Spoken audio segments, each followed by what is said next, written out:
A pub owner in Cornwall fears for the future of his business after he started getting fake bad reviews planted by a vegan activist.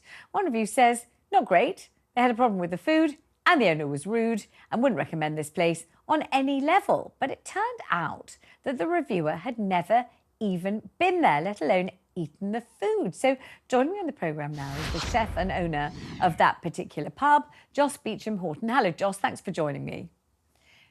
Hi. So, hi there. So let's go back over this story. Tell me when you first started noticing that you were getting these hostile and really very critical reviews. Yeah, it started off on social media. It started off with like weird comments and things like that, and then it sort of escalated a few months later to me asking, what's actually the problem, and he just started spouting loads of stuff about environmental things and climate change and things completely irrelevant to what we do here. I mean, we do everything we can ethically. We promote local, fresh, seasonal food, so we try and do our best anyway. And then it led to loads of fake reviews. Consistently, I recognised the name from the guy, and tried speaking to him, and he didn't want to respond to me. So TripAdvisor were good enough to take the reviews down, and that's pretty much where it is with it. It's just unfortunate that people can write fake reviews or misguided sort of things about businesses they don't know anything about. So it was just one person doing this. You weren't targeted by a whole gang of irate vegans. It was just this one person. How did you learn and find out that this person wasn't just any old punter, but was a vegan and a vegan activist to boot? When did you find that out, and how did you find that out? He made it quite clear in some of the personal messages. He was quite persistent, and it was sort of going on over several months. Got to the point where people were starting to all the customers were starting to recognise it was happening on social media and asking, do you know who this person is? And it just got a bit weird. And how did you find out for definite that this person hadn't actually ever been in your establishment, let alone eaten the food, let alone been dissatisfied with the taste or the service or your behaviour? In fact, the person had never even darkened your doors at all. How did you find that out? So we keep booking records. Since COVID, we keep quite good booking records. And all of the times and dates that he was reviewing from, one of the weeks we weren't even open, we were away on holiday. Which seems to be the ongoing thing. A lot of his reviews, a lot of other businesses have responded to him saying that they weren't even open or sort of things like that. So yeah, he's not been sort of thinking about when he's been writing it. And when you alerted TripAdvisor to this, the nature of these fake criticisms by somebody who was trying to hurt your business, obviously, but had never actually sampled your food or hospitality or had a chance to examine your manners and see if you had any manners or none at all, when you said this is a fake review by somebody who's never been to my establishment and actually we were closed during that week and weren't serving any food at all to anybody, etc., how did TripAdvisor behave? They were eventually quite good. It took about 2-3 weeks for the first one to come down, and then as soon as the first one got taken down, second one came up, and then that was down within about a week. But TripAdvisor were quite good. I just had to show them the chat logs and the sort of evidence that he hadn't actually been anywhere near the building. All right, so what is your purpose in wanting to talk about this on my programme? What do you want to do? You want to speak up for other beleaguered hostelries who are finding themselves the targets of vituperative vegans who are desperate to close them down? Are you aware of other colleagues in the same business who've been subject to the same tirades as you have? Well, it just seems that this is going more and more common. A lot of other restaurants that I've spoken to have dealt with things like this recently. And it's not just restaurants, it's obviously all the stuff with the Just Stop Oil people, with the snooker, and it's just becoming more and more extreme in places that you wouldn't expect it. Just unnecessary and not necessary, really.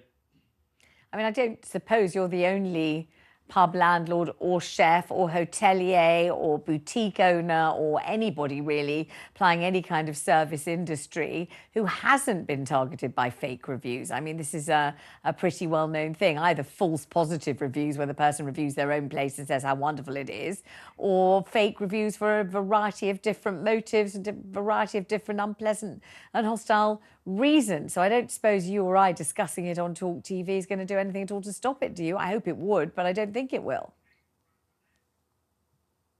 I just think with all the sort of publicity that they're getting at the minute, with all the things they're doing to sort of shout about climate change, it's just like it's about time sort of the silent majority said actually it's not fair to pick on normal people just going about their daily lives, small businesses in particular. I mean, like I said, we do everything here ethically. Our butcher is about a mile away. All our fruit and veg is seasonal. Again, from the local area, we have a 50-mile radius with a lot of our stuff. Our menus are seasonal. We're in Cornwall, so all of our fish down here is fabulous. So, you know, we're doing the best we can. All of our equipment's electric. We don't use any gas other than the heating system. That can't really be helped. So, yeah, we're the wrong business to target, really. They need to start targeting if they want to get the word across to other bigger companies, really. Joss, I've got a caller on this. I've got a caller on this subject. So if you'll kindly listen to the call, then we'll come back to you, see what you have to say. So Jill is on the line. Jill's in Cornwall. And I believe, Jill, you've absolutely had it up to here with vegan vigilantes. But how have you encountered vegan vigilantes? Why are you aware of them? Well, they're targeting farmers. You know, you hear sometimes locally that people are targeting farmers to stop them from sort of farming animals and what have you. I am sick to the back teeth with these people. I really am. I wouldn't turn vegan if it was the last thing on the menu, simply because of the way that they are doing what they're doing. And if they think that by bullying people into following their following them, then if they think that that is the way to do it, then I'm sorry, but I would completely go the complete reverse simply because of the way they are behaving. But when you say, Jill, I'm sick of it, are you a farmer? Have they targeted you? And if you're not, how do you even know about these vegan vigilantes as you're one? I come from a farming background. I live in the country. I don't have, my nearest neighbours are farmers. And I can't say that my nearest neighbour who is a farmer has had problems with vegans, but I have heard of situations within Cornwall where farmers have had things targeted because they farm animals. And it may not hit the headlines simply because, well, I wish we'd stop talking about it. I wish the police would do something about it. For them to think that I am so stupid that I can't make up my own mind as to what and where I go and what I eat. And when you have vegetarians telling me they're vegetarians and yet they eat fish, I'm sorry, but I am not prepared to listen to this type of people and industries and businesses, and I'm going to follow the flow of people that are supposedly supporting these vegans. I'm fed up with it. I wouldn't turn vegan simply because of the way they are doing it. If they can't come up with something that is, sensible, give me something that is sensible. Don't threaten someone down the road with destroying their business simply because that person happens to be doing what they do. Jill, thank you very much indeed. Let me go back to Joss. Is Joss still there? I think Joss was listening avidly to every syllable that Jill uttered. So Jill says she's absolutely sick of it. She says they're not just targeting restaurateurs, hoteliers, chefs, pub landlords, but also farmers. And she says she's absolutely had enough of it. And I'm assuming you're aware of the broad sweep of this.